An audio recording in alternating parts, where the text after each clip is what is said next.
Hi there, I'm Joe Ty from Values Coach, and it was a real privilege for me to be able to join you at the Great Lakes Health Medical and Dental Dinner the other evening.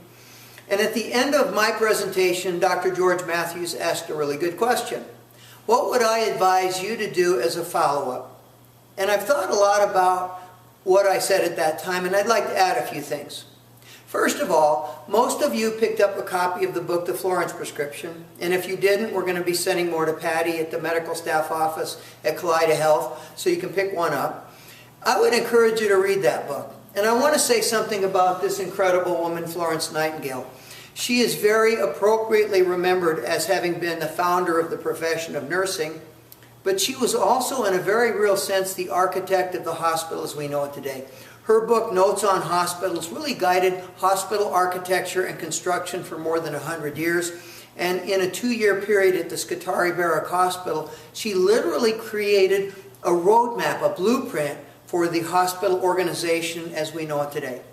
So when I bring her into my fictional hospital as a consultant, it's not only as a nurse, it's also as a hospital architect, somebody who pioneered the use of statistics in hospital epidemiology, somebody who was a fierce advocate for the healthcare rights of soldiers, veterans, and for public health. And so I'd encourage you to read that and consider where you work, the hospital, the clinic, the office, and how do you stack up against the 8 essential characteristics of a culture of ownership that I describe in that book.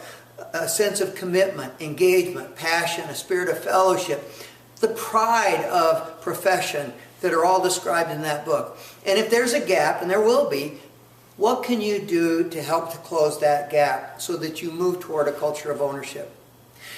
The second thing that I recommended at the session was the Pickle Pledge. You know, to hang that pickle-free zone door hanger where people can see it, to take that pledge to heart yourself, to raise your expectations about attitude and behavior where you work, for the people that you work with, for the people that you serve.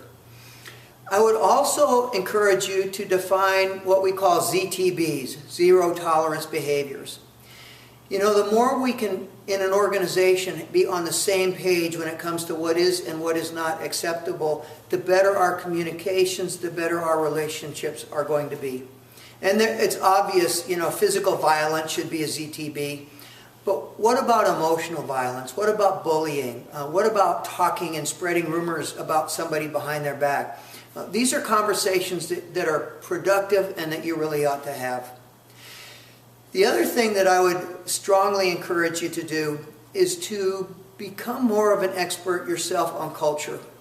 You know, when you look at the work of people like Peter Pronovost or John Nash on hospital safety, for example, they all say the same thing. Culture has a huge impact on safety, and it's all of our responsibilities. So I would encourage you to read up on what does it take to make a great culture in healthcare. If you get asked to be on a committee to work on culture, by all means take up the opportunity. If you don't get asked, go ahead and ask for yourself. You know, proceed until apprehended. Be a leader in helping to promote a more positive culture. And I want to say one last thing. We have worked with hospitals across the country, from Alaska to Florida. It is very rare that we see strong medical staff engagement in culture work. You know, we always have 1 or 2 physicians, often with a formal title, who are very engaged in it.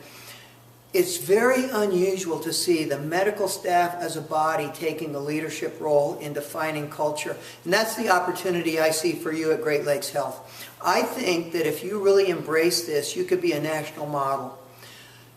Anything I can do to help you in pursuing that goal, you all know how to reach me.